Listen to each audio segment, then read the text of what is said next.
পাটি কয়বার খালি করে পরে আবার একবার খালি করবেন একবার পাইবেন। এখন সাবধানে খাওয়া লাগবে, তাই তো? কাছে টাকা থাকলো না, সেক্ষেত্রে ধরেন খাওয়া দাওয়া করলো, তারপরে আপনারা কি করবেন?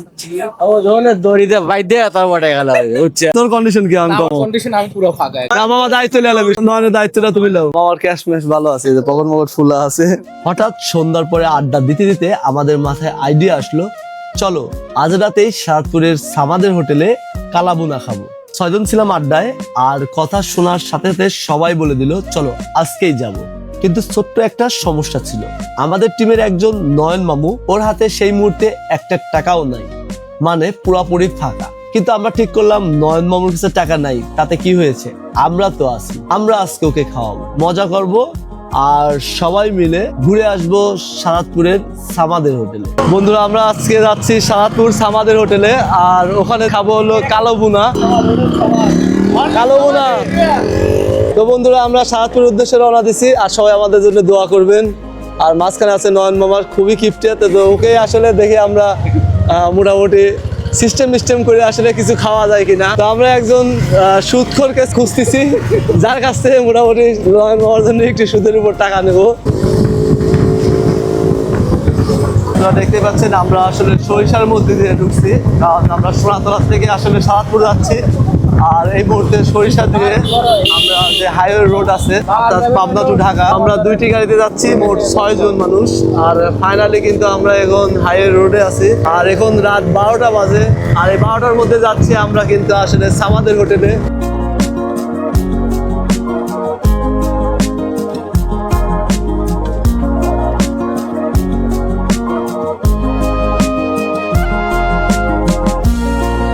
ফাইনালি আমরা বাঘাবাড়ি এই পার, অর্থাৎ পাবনার যে সাইডটা, ওই সাইডে আমরা চলে আসলাম। আর এখন কিন্তু আসলে তেল তোলা হবে। তো মামা আমি এখানে নাবি, তোমার ই হচ্ছে নাকি? তো এখন বাঘাবাড়িতে আছি, আর সবাই আসলে তেল তুলতে গেল। তো বন্ধুরা আমরা যারা আসলে যাচ্ছে রাত্রে আসলে খাওয়ার জন্য, আমাদের মধ্যে কিন্তু এই যে আমাদের যে গ্রুপটা, ছোট ভাই ব্রাদার সবাই কিন্তু আসলে যাচ্ছে। তো এটা আমাদের রাকিব দাদু, আর পিছনে কিন্তু আছে আমাদের ভাইস্তে, তাকে সবাই চেনেন, বিশেষ করে মেয়ের যারা বাবা আছে তারা বিশেষ করে বেশি আসলে চিনাটাই স্বাভাবিক। বন্ধুরা এই মুহূর্তে কিন্তু আমরা বাঘাবাড়ি ব্রিজের উপরে আছি, সত্যিকার অর্থে প্রচুর বাতাস।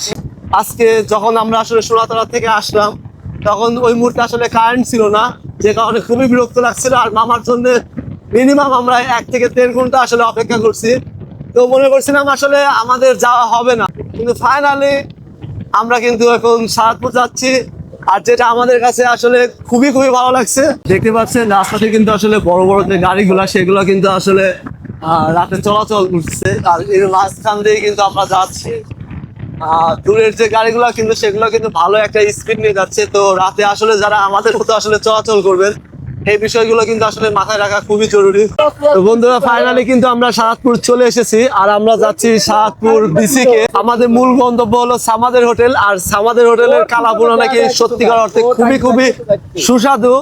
তো সেটাই আসলে আমরা আজকে টেস্ট করব, আর এর জন্য কিন্তু আমরা যাচ্ছি সারাতপুর বিসিকে। তো ওখানে হলো সামাদের হোটেল। তো সামাদের হোটেলের কোনো শাখা পোশাখা নাই, অনেকে হয়তো বা সামাদের হোটেল বা অন্যান্য নামে হয়তো বা খুলতে পারে, তবে সামাদের হোটেল একটাই, সবাই এটা ভালো করে জেনে শুনে আসবেন।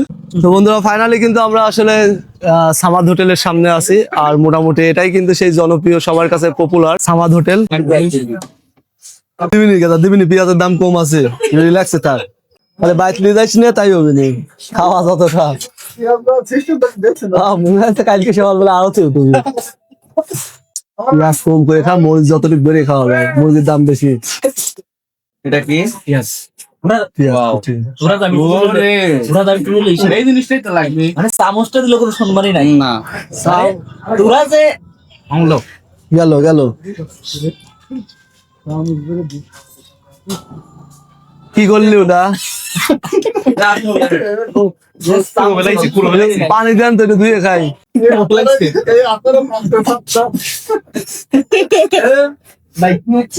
আরো দিয়েছিলে। এই হলো কালোবুনা, আর এই কালোবুনা খেতে কিন্তু আমরা আসলে সারাতপুরে এত কষ্ট করে আইছি। জেনারেটর আসলে লোড নিতে পারছি না, কারেন্ট চলে গেছে, জেনারেটর ছেড়েছে। বাটি কয়বার খালি করে আবার দিবেন?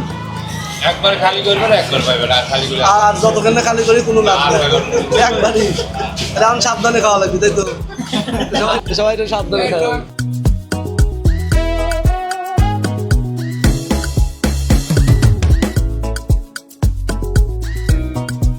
কয়বার আইছিস? First time. তো আজকে খাবার তোর কাছে কেমন লাগলো? আলহামদুলিল্লাহ অনেক ভালো, খাবার অনেক ভালো, খাবারের মানটা অনেক সুন্দর, অনেক ভালো লাগছে। তো এখনো দেখছি তুষার মামা আসলে এ পর্যন্ত খাওয়া শেষ হয় নাই, তো সে এখনো খাচ্ছে। বা কয় প্লেট খাইছো মামা? 3 প্লেট আর পরে হাফ 3.5। তো আমার তো মনে হচ্ছে যে উনি আসলে গুনতেই পারে নাই যে তুমি কয় প্লেট খাইছো। 3.5। ওর কাছে টাকা থাকলো না, সেক্ষেত্রে ধরেন খাওয়া দাওয়া করলো, তারপরে আপনারা কি করবেন? ও ধরনের দড়িতে ভাই দিয়ে তারপরে গেল বুঝছে, তো আমাদের ওই ছেলেটার কাছে টাকা থাকে, এটা ছাড়া কোনো উপায়ই নাই না, একবার তো খামেরা তো ভাই দিয়ে টাকা দেওয়া লাগবে। তো ভাই বিল হয়েছে কত ভাই? 1200। তো ভাই আমাকে একটু কম টম রাখবেন না, আমরা সেই দূরের থেকে আইসি ভাই, আপনি প্রচুর কিন্তু যতক্ষণ আইসি গাড়ি ততক্ষণ আপনাকে দোকানের নাম নাম করছি আমরা। খালি করেছি সামাদ কাকার হোটেল, খুবই স্পেশাল এবং 10 জনের দাওয়াত দিয়েছি। এই যে রবীন্দ্র কাকা, আর রবীন্দ্র কাকাকে বিদায় জানিয়ে আমরা কিন্তু আসলে সাথে উদ্দেশ্যে রওনা দিচ্ছি। কাকা থাকেন, গরুর মাংস ভালোই ছিল, যা জীবনে কোনোদিন আপনি টেস্ট করতে পারেন নাই।